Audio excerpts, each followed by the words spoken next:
Ketika cerita yang sudah mulai masuk ke dalam sisi cerita Walpurgis, sudah mulai terlihat nih cerita yang seru banget, ditambah ada beberapa percakapan atau informasi yang memang tidak dibahas atau diceritakan di manganya jika kamu pembaca manga. Karena ada beberapa adegan yang memang di skip di manga tapi diperjelas di anime, yang membuat banyak penonton jadi tertarik untuk membaca light novelnya. Karena memang kan seri ini berdasarkan light novel ceritanya, apalagi jika melihat episode yang kemarin di mana Suna sudah memberikan pertunjukan untuk menggunakan kekuatannya yang luar biasa hebat dan animasinya yang cakep parah.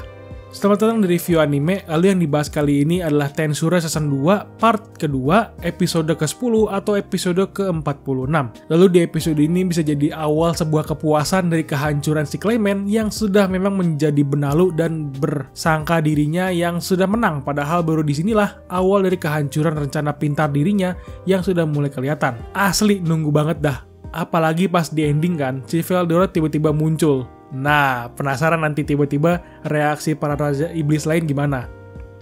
Pada awal episode dimulai dengan pengenalan para Raja Iblis yang sudah kita lihat dari episode sebelumnya, di mana si Rimuru yang sudah memperlihatkan ketika dia sedang mengukur kekuatan dari para Raja Iblis yang baru saja dia lihat selain dari orang-orang yang sudah dia kenal. Tetapi pembukaan acara Walpurgis di sini malahan dibuka oleh sang Raja Iblis laknat nggak tahu diri, yaitu Clayman, yang dimana malahan dia ini langsung saja membuat kita gergetan ya dengan perkataan dari si Clayman yang mulai memojokkan Rimuru dengan ceritanya yang sudah beribu bahasa dan beribu dongeng dengan aktingnya yang luar biasa hebat sekali. Sampai-sampai kita sebagai penonton yang sudah tahu sifat aslinya dan apa yang sudah dia lakukan saja selama ini, mulai deh gergetan, sama seperti Rimuru yang mendengar ocehannya. Atau gimana ya, dia aja kesel dengernya. Apalagi kita men, yang lebih gergetan lagi. Walau sudah baca manga atau novelnya pun, mungkin adegan di acara Walpurgis ini ya, yang mulai bikin emosional kembali. Selain adegan di mana Rimuru bertempur dengan kerajaan Falmouth sebelumnya.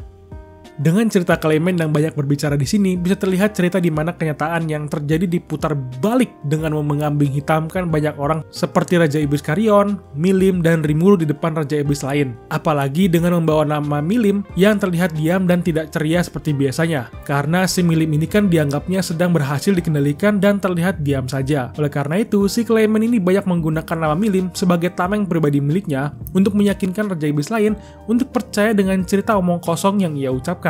Walau begitu pun, emangnya dikira Raja Iblis lain gak bisa berpikir kali ya dengan mendengar cerita dari dia doang. Makanya dari sini ketika si Clayman yang sudah selesai bercerita dongeng sebelum tidurnya, di sini Rimuru diberi kesempatan untuk mengutarakan pembelaannya. Di mana ya Rimuru lebih pintar ya dengan merekam apapun yang terjadi di peperangan dan menjadikan hasil rekamannya untuk dijadikan barang bukti untuk memojokkan Clayman yang mendengarnya juga. Ketika video bukti yang sudah diberikan atau diperlihatkan oleh Rimuru, sebenarnya ada rasa kepuasan tersendiri ya ketika melihat Clayman yang mulai panik dengan perkataan dari hasil perekamannya, di mana ada informasi penting juga yang mengindikasikan bahwa ada orang lain di belakang Clayman yang memang mengatur dan merencanakan atau memiliki tujuan jangka panjang untuk tujuan yang masih belum jelas sekarang ini. Pada awalnya, gua kira si ketua atau orang di belakang Clayman itu adalah sekretaris ketua guild petualang dulu yang pernah diceritakan di episode berapa gitu, yaitu si mantan Raja Iblis Kazaream dan si ketua guild Yuki. Namun di sini bisa terlihat kalau pemikiran gue mulai terbentuk lagi karena cerita mengenai seseorang merchant atau pedagang yang sering memberikan informasi inilah yang menjadi pemain di belakang layar dari kelompok Clayman dan para badut dengan semua informasi yang sudah diberikan dari keseluruhan ceritanya selama ini. Karena memang sepertinya para merchant inilah yang mengkambing hitamkan banyak masalah yang terjadi di dunia. Apalagi orang yang dibalik para merchantnya sendiri antara si ketua guild petualang Yuki atau memang si mantan Raja Iblis Kazaream. Itu dari spekulasi gua doang, yang sudah terlihat bahwa kan kelompoknya para badut ini kan sama mantan Raja Iblis itu kan bergabung dengan si ketua guild Yuki ini. Nah itu dia. Kalau spekulasi gua salah bisa bantu ya untuk teman-teman yang sudah baca novelnya, karena saya belum sampai cerita jauh pas baca novelnya. Dan iya, saya mulai mencoba untuk membaca novel akibat dorongan tak terduga di ceritanya. Walaupun belum jauh, tapi sudah mulai sampai pertengahan cerita anime season 1 yang masih cukup jauh banget dari cerita ini. Tapi saya pasti nyampe, tenang aja nyampe.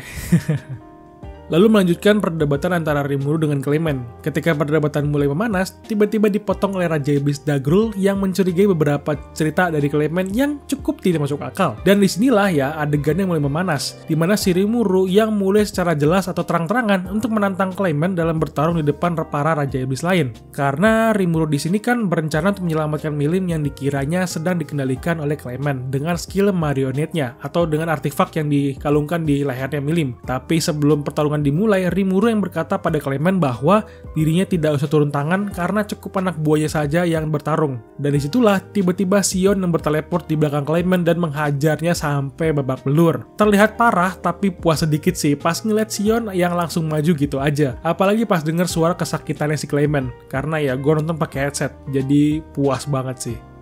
Dan disinilah akhirnya pertarungan antara Raja Iblis dan Raja Iblis Sejati sudah dimulai. Kekuatan Clement yang dikira lemah pun sebenarnya tidak lama-lama banget ya, karena memang Clement tetap punya pangkat sebagai Raja Iblis. Apalagi saat Clement sudah mulai mengeluarkan semua anak buahnya dan mulai menentang kekuatan Rimuru dengan kekuatan Milim yang langsung diperintahnya. Dan juga sebenarnya jika dilihat dari pertarungan ini tuh, si Clement nggak kuat-kuat banget sebenarnya, itu menurut gua aja. Tapi karena dia punya kekuatan dari anak buahnya ini yang memang membantu sekali kan dalam pertarungan untuk menyeimbangkan antara kekuatan musuh dan kekuatan si Clement sendiri. Karena kalau si Clement langsung menggunakan kekuatannya sendiri, dia nggak mungkin tuh bisa ngelawan si Sion sekalipun, walau itu hanya pendapat gua aja. Karena memang si Clement kekuatannya cuma marionet yang mengendalikan target atau sebuah benda atau individu saja. Makanya dengan skill ini juga dia memanipulasi anak buahnya agar turut dengan dirinya atau nurut lah ngomongnya.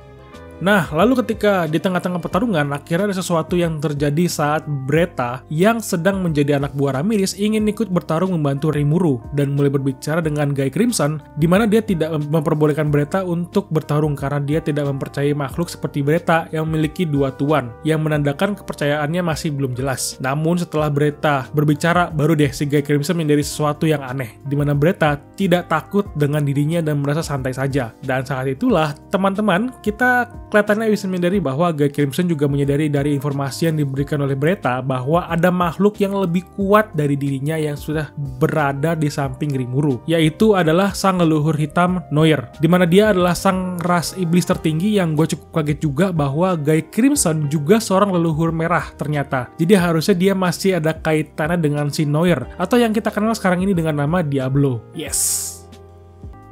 Nah akhirnya ketika pertarungan sedang berlangsung, sebenarnya bisa selesai lebih cepat, tapi karena si Rimuru yang tidak mau mendengar perkataan Raphael mengenai status Milim, akhirnya hampir tewas tuh si Rimuru ketika mau terkena serangan besar atau serangan terkuat si Milim ke si Rimuru ketika sedang terjebak. Namun akibat dari keadaan emergensi di mana kekuatan Raphael menggunakan kekuatan pemanggilan kepada Veldora untuk segera hadir dan menahan serangan si Milim yang cuman kerasa sebagai jitakan doang, jadi membuat benjol doang di kepalanya. Karena kan walau si Veldora dianggapnya sedang melemah karena informasi yang sudah disebarkan dan menggunakan tubuh baru, tapi kan itu cuma pemikiran awam dan informasi yang salah saja. Karena kekuatan Veldora sendiri sebenarnya cuma disurprise atau ditahan doang, biar nggak ketahuan. Padahal kekuatannya berlipat ganda dan lebih kuat lagi dari sebelumnya setelah terlepas dari segel. Karena juga dia kan mendapatkan nama kan, sama seperti si Rimuru. Jadi selama si Rimuru itu bertambah kuat, si Veldora juga ikutan juga bertambah kuat, karena kan menggunakan nama yang sama mereka berdua. Jadi nggak sabar sebenarnya untuk melihat ekspresi dari para Raja Iblis yang kaget ketika melihat kedatangan Veldora di episode selanjutnya. Mantap!